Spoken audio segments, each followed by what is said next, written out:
Y ya está junto a nosotros Gabriela Lirusi, docente de Economía Política en nuestra universidad, como siempre, para abordar distintos temas. ¿Cómo estamos, Gaby? Buen ¿Todo día, bien? Sergio. Buenos días, audiencia. ¿Todo bien? Bueno, seguimos hablando de, el paquete fiscal en realidad que aprobó el gobierno, del blanqueo de capitales y algunas preguntas más que seguramente surgen, como siempre, Gaby, pero primero, ¿qué busca el gobierno con esto? En realidad, el anuncio del ministro de Economía fue que pasamos a la segunda etapa del plan. ¿Qué significa la segunda etapa del plan? Significa una nueva etapa en la política monetaria. El objetivo de esta nueva etapa vuelve a ser el déficit, o sea, la emisión cero. El déficit cero fue la primera etapa y ahora es el déficit cero. ¿Qué significa déficit cero? Significa el cierre de las canillas de emisión. Bien. Es decir, primero no hay déficit fiscal, sino que hay superávit fiscal, se eliminó el gasto público que generaba la obligatoriedad de emisión de moneda. La segunda canilla que se cerró fue cuando hicieron el traspaso de los bonos del Tesoro, o sea, de los bonos que pagaba el Banco Central, que ahí aparecen los famosos puts, que los Sí, de puts lo que en tanto se realidad habló. es un seguro que los bancos pueden cobrar cuando hay un proceso inflacionario. Entonces lo que se hace es pasar esos bonos del Banco Central al Tesoro Nacional para evitar que puedan efectivizar ese seguro. ¿Sí? Bien. Y por último, la última canilla que han cerrado de emisión es la liberalización, la flexibilización. Ellos dicen liberalización, pero yo sería un poco más cauta, hablaría de flexibilización de los pagos de importaciones y exportaciones. Bien, Es decir, son puntos importantes. Ahora, ¿el gobierno de Milei en los meses que lleva adelante emitió o no emitió? sí emitió. Claramente sí. Sí, claramente sí. Por eso va cerrando estas canillas de emisión. De todas maneras, aún cuando cierra esta última canilla de emisión, sigue emitiendo.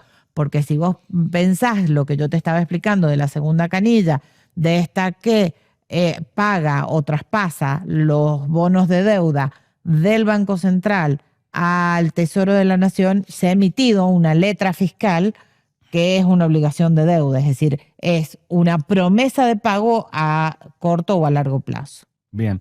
Hablaste, Gaby, recién de la flexibilización para la importación con los dólares. ¿Cómo es eso? En realidad, esa flexibilización tiene dos patas. Por un lado, favorece a los importadores porque los importadores van a reducir los tiempos de pago, es decir, van a poder hacerse de dólares más rápido para cancelar sus compras en el extranjero.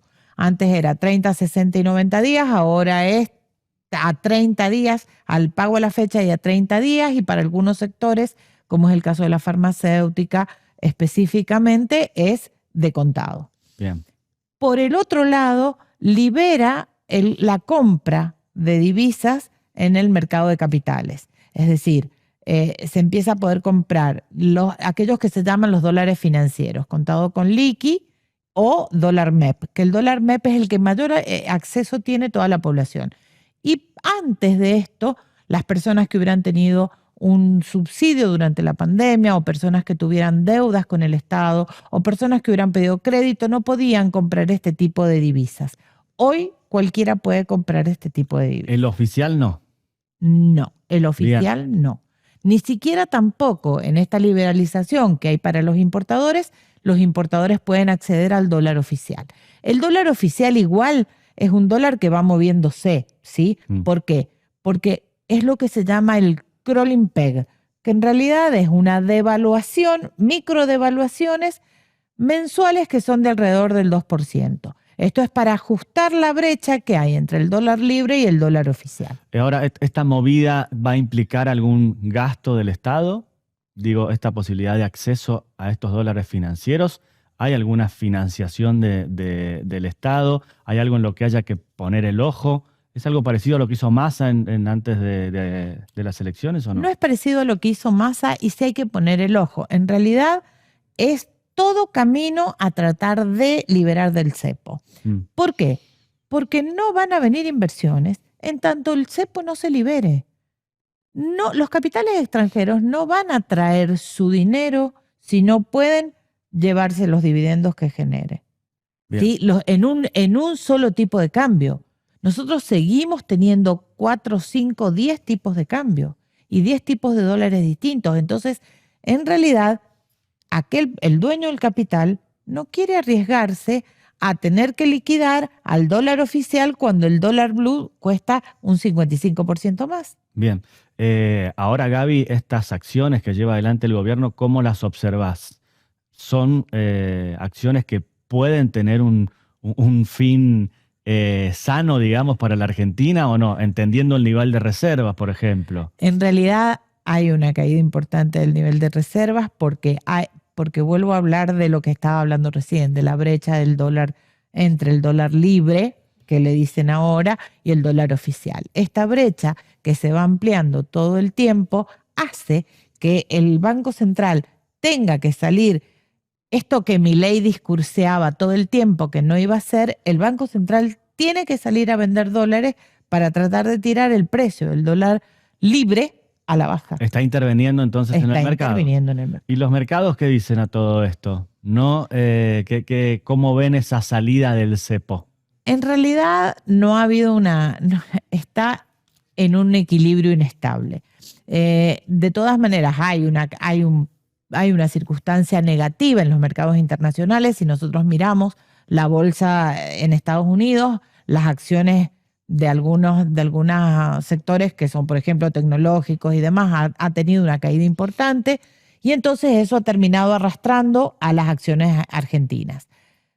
Pero sí ha habido por lo menos un equilibrio inestable en el dólar libre, que si bien no se mantiene ni a la baja ni a la suba, sino que sube y baja y fluctúa en un rango de valor entre los 1.400 y los 1.500, está más estable que hace unas semanas. En todo este contexto, ¿qué puede suceder con el blanqueo de capitales? Bueno, ¿cómo lo ves? El blanqueo de capitales es una propuesta que ya en Argentina se ha hecho varias otras veces. La idea es poder traer capitales propios, capitales argentinos que están volando en el mercado. Y, por ejemplo, los del ministro de Economía. Por ejemplo. Sí. Y se les da como algunas garantías de que van a poder ingresar esos capitales. Lamentablemente el del ministro de Economía no, porque los funcionarios han quedado excluidos. Mira. Los funcionarios y los familiares se han visto excluidos de este beneficio, pobre gente. Entonces, el problema es que si traes hasta $100.000, vos no tenés que pagar nada. Pero si el blanqueo que vos tenés que hacer es mayor a $100.000, ya sea en activos líquidos o en activos tangibles como son los inmuebles. Si es mayor de $100.000, tenés que pagar un impuesto especial que tiene una alícuota del 5, del 10 y del 15% según el monto que tenga entre los $100.000 y el $1.000.000. Y lo que es muy importante que la gente sepa es que aquellos que quieren blanquear criptomoneda, la criptomoneda tiene que estar administrada por alguna de los agentes que están inscriptos en la Comisión Nacional de Valores. Es decir, no cualquier agencia tiene capacidad para blanquear ese capital. Bien, te hago las dos últimas preguntas. Una tiene que ver con las declaraciones del ministro de Economía y otra con algunas decisiones. La primera con lo que dijo del peso, ¿no? Y su deseo de que sea la moneda más fuerte. Hablando entre otras cosas que impactó bastante, que después la gente va a vender los dólares porque el peso tendrá otra fortaleza. A ver, yo que estoy bastante mayor, ¿no? Que peino canas, como dirían algunos, siempre que he escuchado decir un ministro de Economía, el que apuesta al dólar pierde, el que perdió fue el ministro de Economía. Pero no con esto quiero ser tan pesimista. El ministro plantea este fortalecimiento del peso por el cierre de estas 3 canillas de emisión que yo te contaba. Entonces, este cierre de la emisión monetaria va a hacer que haya una restricción de pesos, que se retiren pesos del mercado, Con lo cual, cuando hay menos cantidad de un bien, el precio de ese bien sube. Entonces, la apuesta es que si yo restringo y saco pesos del mercado, puedo lograr que ese peso tenga una revalorización. Bien. En ese término hay que esperar.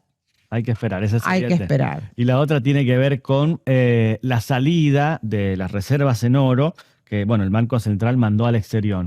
¿Cuán peligroso es o no? En realidad fue un movimiento demasiado silencioso. Además, Desde la perspectiva política, peligroso, digamos, si es tan silencioso. Pero en realidad el presidente y el ministro de Economía sacaron el onza de oro Troy, que son los lingotes, y los han depositado, nadie sabe dónde, pero algunos que saben dicen que en Inglaterra. La idea es que la idea del discurso es que generen intereses.